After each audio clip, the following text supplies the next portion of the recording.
베트남에서 시작된 까오다이교의 한 성직자가 최근에 남긴 충격적인 예언입니다. 까오다이교는 오랜 시간 동안 여러 종교와 사상을 통합해온 독특한 신앙으로 알려져 있습니다. 불교와 도교, 유교와 가톨릭, 심지어 서양 철학과 문화까지도 끌어들인 이 종교에서 뜻밖에도 한 예언자가 등장하여 인류의 앞날에 대해 강한 경고를 남겼습니다. 그리고 거기에는 한국의 미래도 포함되어 있습니다. 그가 남긴 말 중에 특히 주목할 만한 부분은 바로 이 대목입니다. 곧 세계는 하나로 묶일 것이다. 그러나 그 결합은 우리가 익숙하게 알던 방식과는 다를 것이다. 새로운 화폐가 등장할 것이며 어디를 가더라도 그 화폐가 쓰이게 될 것이다. 그리고 뒤이어 종교마저 하나로 모이게 될 것이다. 더군다나 그는 이렇게도 말했습니다. 그 종교가 믿는 신은 선하지도 그렇다고 악하지도 않다. 이 짧은 문장만 보더라도 사람들은 놀라움과 불안을 동시에 느낍니다. 그동안의 종교는 대개 절대적인 선을 강조하거나 때로는 악과의 투쟁을 전제로 했습니다. 하지만 이번 예언은 그 어떤 틀에도 들어맞지 않습니다. 선도 아니고 악도 아닌 신. 그것은 새로운 시대의 질서를 암시하는 듯 보입니다. 예언자가 누구인지, 그리고 왜 지금 이런 말을 남겼는지 그 배경을 살펴보기 전에 우리는 먼저 이 이야기가 왜 많은 이들의 관심을 끄는지를 생각해 보아야 합니다. 왜냐하면 그는 세계가 하나로 합쳐진다고 말했을 뿐만 아니라 그 과정에서 인류의 수가 크게 줄어들 것이라고 말했기 때문입니다. 그가 전한 미래는 엄청난 고통과 정화를 거친 뒤에야 맞이하게 될 세계였습니다. 그렇다면 왜 이런 예언이 지금 이 시점에 등장했을까요? 2025년이라는 특정한 해를 언급하며 한국을 비롯한 몇몇 나라에서 선지자가 나타난다고까지 했습니다. 이 이야기는 결코 흥미 차원의 소문만은 아닙니다.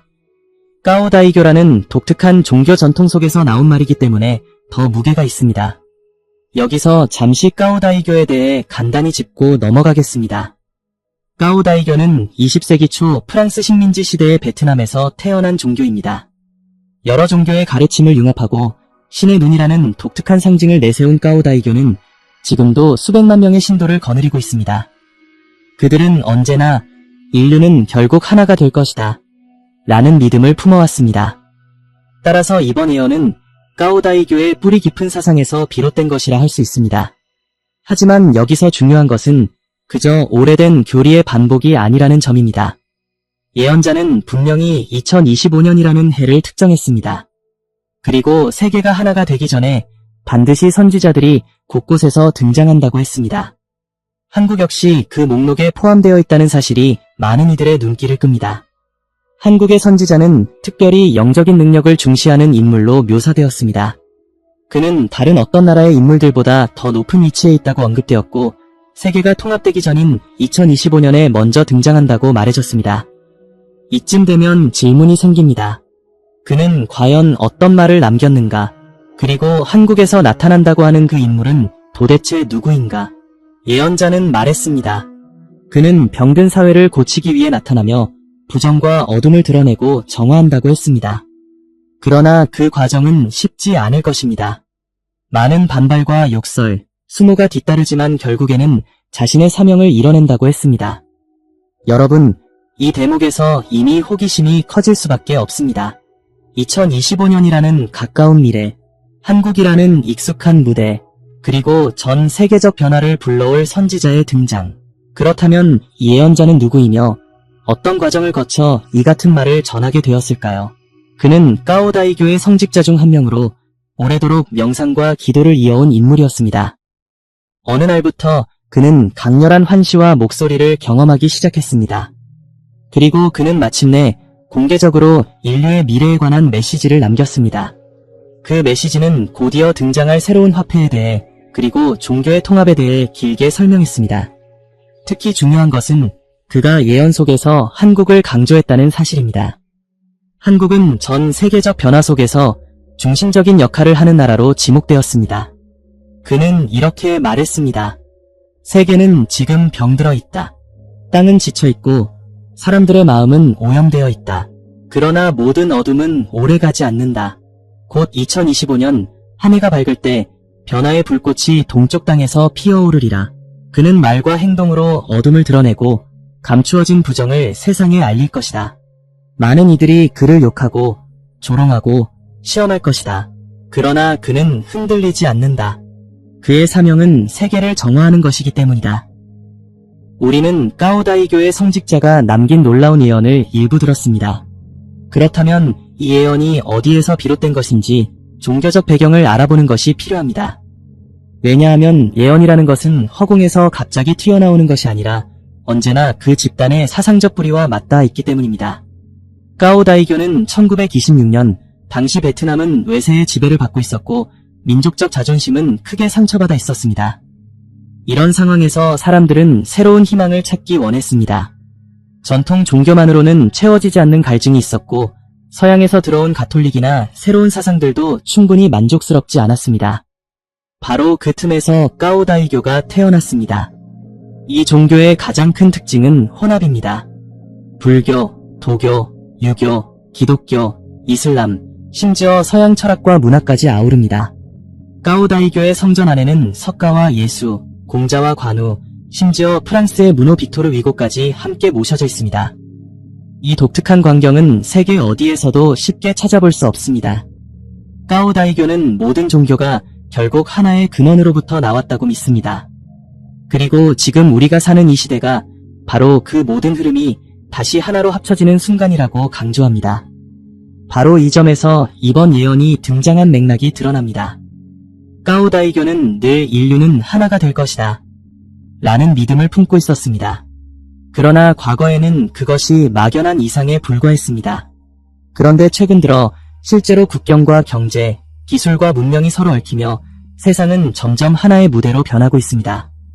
이런 상황에서 까오다이교의 한 성직자가 이제 그 시간이 다가왔다고 선언한 것입니다.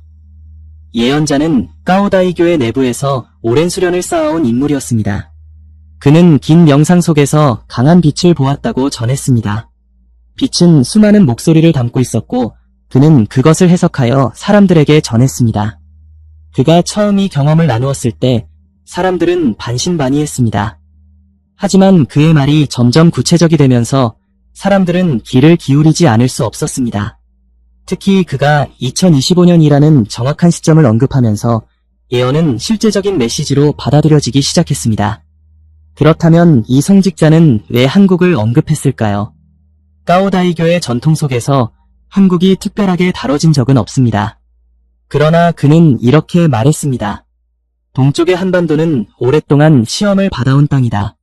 전쟁의 상처도 있었고 분열의 고통도 있었다.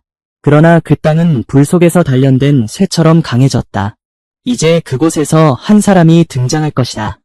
그는 눈으로 보는 것 이상을 보고 귀로 듣는 것 이상을 들으며 사람들의 마음속 깊은 곳을 꿰뚫는다. 그가 나올 때 많은 이들이 의심할 것이나 결국은 그가 세상을 정화하는 길을 열 것이다. 이 말은 한국을 세계적 변화의 무대의 중심에 세우고 있습니다. 많은 이들이 바로 이 부분에서 놀라움을 느낍니다. 왜냐하면 지금 세계가 빠르게 변하고 있는 상황에서 한국이라는 나라가 경제적, 기술적, 문화적으로 중요한 위치에 서 있기 때문입니다.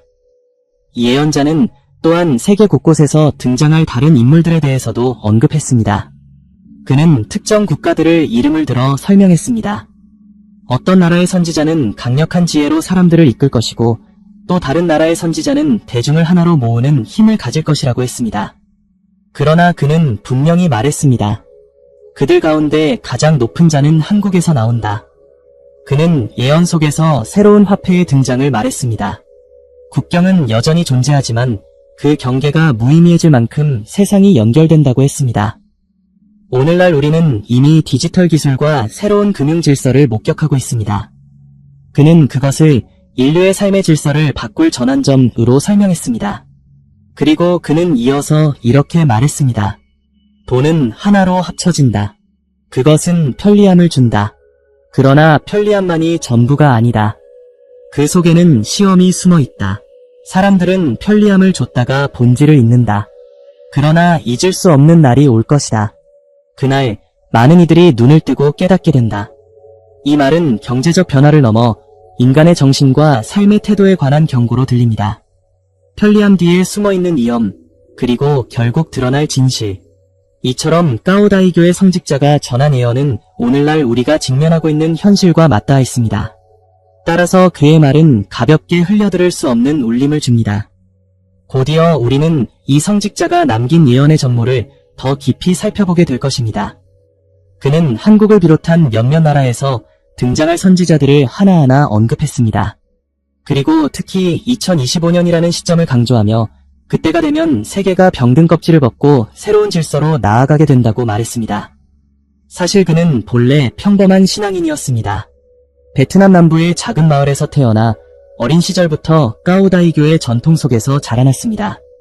부모는 그에게 언제나 기도와 명상의 중요성을 강조했고 그는 성장하면서도 세속적인 삶보다는 종교적 삶을 택했습니다.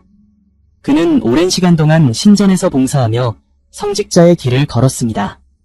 다른 사람들과 크게 다르지 않았던 그의 삶은 어느 날 전환점을 맞습니다. 깊은 명상에 잠겨있던 중 그는 눈을 감고도 눈부신 빛을 보았다고 전했습니다. 그 빛 속에서 수많은 목소리가 흘러나왔고 그는 그것이 인류 전체의 운명을 알리는 소리라고 느꼈습니다. 처음에는 이 경험을 아무에게도 말하지 않았습니다. 그러나 그 체험이 반복될수록 그는 더 이상 혼자 간직할 수 없었습니다. 그는 가까운 동료 성직자들에게 자신의 경험을 털어놓았습니다. 하지만 대부분은 믿지 않았습니다. 그건 꿈일 뿐일지도 모른다. 라는 반응이 많았습니다. 그러나 몇몇은 그의 말 속에서 묘한 진실성을 느꼈습니다. 결국 그는 공적으로 자신의 메시지를 전하기 시작했습니다. 작은 모임에서 시작된 그의 발언은 곧 널리 퍼져나갔습니다. 특히 그가 2025년이라는 구체적인 해를 언급하면서 사람들은 놀라움을 감추지 못했습니다. 종교적 예언이 보통 상징적이고 모호한 반면 그의 말은 지나치리만큼 뚜렷했기 때문입니다. 그가 남긴 말 중 일부는 이렇게 시작됩니다. 빛 속에서 수많은 나라의 이름이 흘러나왔다. 그 가운데 한국이라는 이름이 가장 크게 울려 퍼졌다. 그것은 미래의 문을 여는 열쇠 중 하나였다. 이 대목에서 우리는 왜 한국이 특별히 언급되었는지를 다시 생각하게 됩니다. 한국은 역사적으로 수많은 어려움을 겪었습니다. 전쟁, 분열, 빠른 산업화와 현대화의 과정에서 큰 상처와 성취를 동시에 안아야 했습니다. 예언자는 바로 이 역사를 불 속에서 단련된 쇠라고 표현했습니다. 고통을 통해 강해졌다는 것입니다. 그렇다면 그는 어떤 인물이었을까요? 사람들은 그를 조용한 사람, 그러나 깊은 눈빛을 가진 이로 기억합니다. 세계는 지금 병들어 있다. 그 병은 눈에 보이는 것이 아니다. 사람들의 마음속 깊은 곳에 숨어 있다. 탐욕, 분열, 두려움. 이것이 사람들을 병들게 하고 있다. 그러나 병든 것은 영원히 병든 채 남아있지 않는다. 정화가 반드시 찾아온다. 이 말은 종교적 언어를 넘어 오늘날 우리가 살아가는 현실과도 맞닿아 있습니다. 사람들은 경제적 불안, 사회적 갈등, 개인적 고립 속에서 살아가고 있습니다. 이런 상황에서 정화라는 단어는 절실하게 다가오는 필요처럼 들립니다. 예언자는 자신이 본 환시 속에서 선지자들이 세계 곳곳에서 나타나는 장면을 보았다고 했습니다. 그는 각 나라의 특징을 간단히 묘사했습니다. 어떤 나라에서는 지혜의 사람 하나가 나타난다. 그는 책과 글로 사람들을 일깨운다. 또 다른 나라에서는 큰 목소리를 가진 이가 나타나 대중을 모은다. 그러나 한국에서 나오는 이는 다르다. 그는 보이지 않는 것을 본다. 그는 들리지 않는 것을 듣는다. 그는 영적인 능력으로 세상을 꿰뚫는다. 그래서 그는 가장 높은 자라 불리게 될 것이다. 이 말은 그저 추상적인 비유일까요? 아니면 실제로 다가올 현실을 알려주는 경고일까요? 사람들은 두 갈래로 나뉩니다. 누군가는 그를 믿지 않았습니다. 그러나 또 다른 이들은 그의 말 속에서 지금 세계가 겪고 있는 흐름과 묘하게 맞아떨어지는 부분을 발견했습니다. 예언자가 특별한 점은 그 과정이 쉽지 않다는 점을 강조했다는 것입니다. 그는 이렇게도 말했습니다. 한국의 선지자는 칭송만 받지 않는다. 그는 욕을 먹을 것이다. 그는 모욕을 받을 것이다. 그러나 그가 겪는 모든 고통은 세상을 정화하기 위한 불꽃이 될 것이다. 이 문장은 듣는 이들에게 묘한 울림을 주었습니다. 진실을 드러내는 사람은 언제나 반발에 부딪힙니다. 그러나 그 반발조차 결국은 새로운 질서를 여는 과정의 일부가 된다는 뜻이었습니다. 이제 여러분께 예언자가 남긴 말을 그대로 전하겠습니다. 그의 말은 이렇게 시작되었습니다. 나는 먼 곳에서 울려오는 소리를 듣는다. 그 소리는 땅의 밑바닥에서 올라오고 하늘의 가장 높은 곳에서 흘러내린다. 그것은 인간의 언어가 아니다. 그러나 나는 그것을 인간의 언어로 옮겨야 한다. 그것은 곧 다가올 시대에 관한 말씀이기 때문이다. 세계는 이미 병들었다. 눈에 보이는 건물과 길은 여전히 화려하나 사람들의 마음은 갈라지고 있다. 탐욕은 바다처럼 불어나고 불신은 산처럼 쌓이고 있다. 그러나 병은 영원히 남지 않는다. 병든 것은 반드시 고쳐져야 한다. 정화는 반드시 온다. 2025년 그 해가 밝을 때 세상은 크게 흔들리리라. 국경은 여전히 남아있으나 그것은 종이 위의 선일 뿐이다. 사람들의 삶은 하나로 이어진다. 물건은 하나의 길을 따라 움직이고 말은 하나의 통로를 따라 퍼져나가며 돈은 하나로 합쳐질 것이다. 나는 본다. 새로운 화폐가 등장한다. 그것은 금속도 아니고 종이도 아니다. 그것은 눈에 보이지만 동시에 보이지 않는다. 손에 쥘 수 없으나 어디에서나 쓰인다. 사람들은 처음에는 그것을 편리하다고 기뻐할 것이다. 그러나 편리함 속에는 시험이 숨어 있다. 편리함에 눈이 가려지면 본질을 잃는다. 많은 이들이 잃을 것이다. 그러나 이름 속에서 깨달음이 온다. 그 후에 더 큰 일이 벌어진다. 종교가 하나로 모인다. 오래된 신전과 교회, 사원과 회당은 모두 같은 흐름으로 빨려 들어간다. 사람들은 처음에는 환호한다. 서로의 차이가 사라지고 갈등이 끝났다고 기뻐한다. 그들이 섬기는 신은 선하지도 그렇다고 악하지도 않다. 그 신은 빛도 어둠도 아니다. 그러나 사람들은 그 신에게 몰려든다. 그 믿음은 강력하다. 그리고 그 믿음은 사람들의 수를 줄인다. 인류는 크게 줄어들 것이다. 남는 자들은 새로운 길을 걷게 되지만 잃는 자들은 돌아오지 못한다. 그러나 절망만 있는 것은 아니다. 정화의 불꽃은 여기저기서 타오른다. 몇몇 나라에서는 선지자가 등장한다. 그들은 새로운 시대의 길잡이로서 각자의 방식으로 세상을 이끈다. 나는 보았다. 어떤 나라는 지혜의 선지자를 얻는다. 그는 책과 글로 사람들을 일깨운다. 글 속에 숨은 불꽃이 사람들의 눈을 열게 한다. 또 다른 나라는 큰 목소리의 선지자를 얻는다. 그는 군중 속으로 들어가서 노래하듯 말하며 사람들을 모으고 움직인다. 또 다른 나라는 고요한 선지자를 얻는다. 그는 말이 적으나 그의 침묵이 오히려 울림이 되어 세상을 바꾼다. 그러나 그들 중 가장 높은 자는 동쪽 땅, 한국에서 나온다. 한국은 오랫동안 시험을 받은 땅이다. 분열의 고통을 겪었고 전쟁의 상처를 지녔다.